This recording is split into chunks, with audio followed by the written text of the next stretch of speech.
Note: varies by jurisdiction. Note: varies by jurisdiction. Mass murder is the act of murdering a number of people, typically simultaneously or over a relatively short period of time and in close geographic proximity. The FBI defines mass murder as murdering 4 or more people during an event with no cooling off period between the murders. A mass murder typically occurs in a single location where 1 or more people kill several others.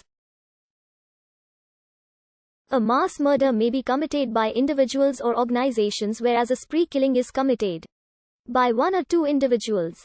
Mass murderers differ from spree killers, who kill at 2 or more locations with almost no time break between murders and are not defined by the number of victims, and serial killers, who may kill people over long periods of time.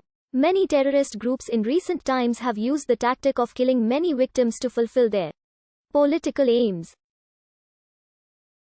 Such incidents have included certain cults, especially religious cults, have committed a number of mass killings and mass murder-suicides.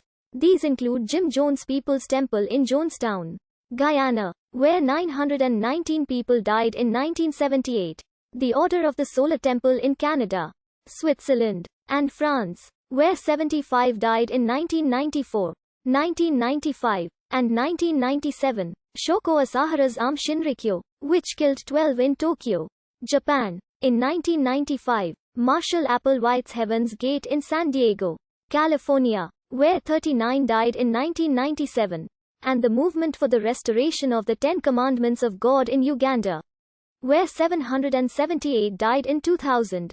Mass murderers may fall into any of a number of categories, including killers of family, of co-workers, of students, and of random strangers.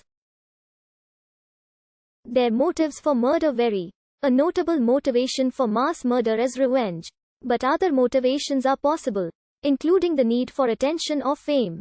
Acting on the orders of Joseph Stalin, Vasily Blokin's war crime killing of 7,000 Polish prisoners of war, shot in 28 days, is notable as one of the most organized and protracted mass murders by a single individual on record.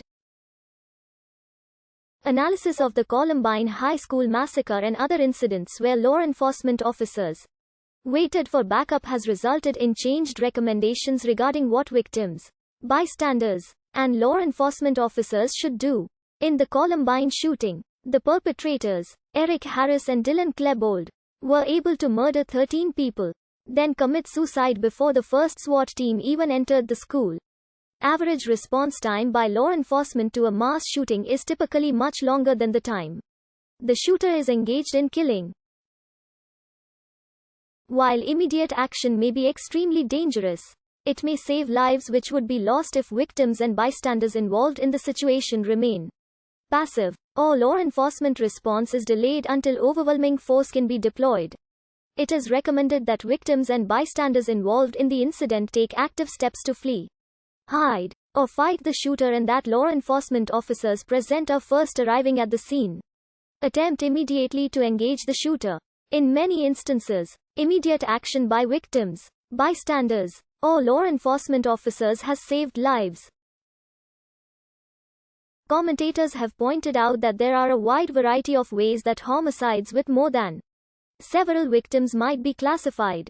Such incidents can be, and have been even in recent decades, classified many different ways, including as a mass shooting, as a school shooting, as mass murder, as workplace violence, as a crime involving an assault rifle, as a case of a mentally ill person committing acts of violence, and so on. How such rarely occurring incidents of homicide are classified tends to change significantly with time. In the 1960s and 1970s, it was understood that the key feature of cases was a high body count.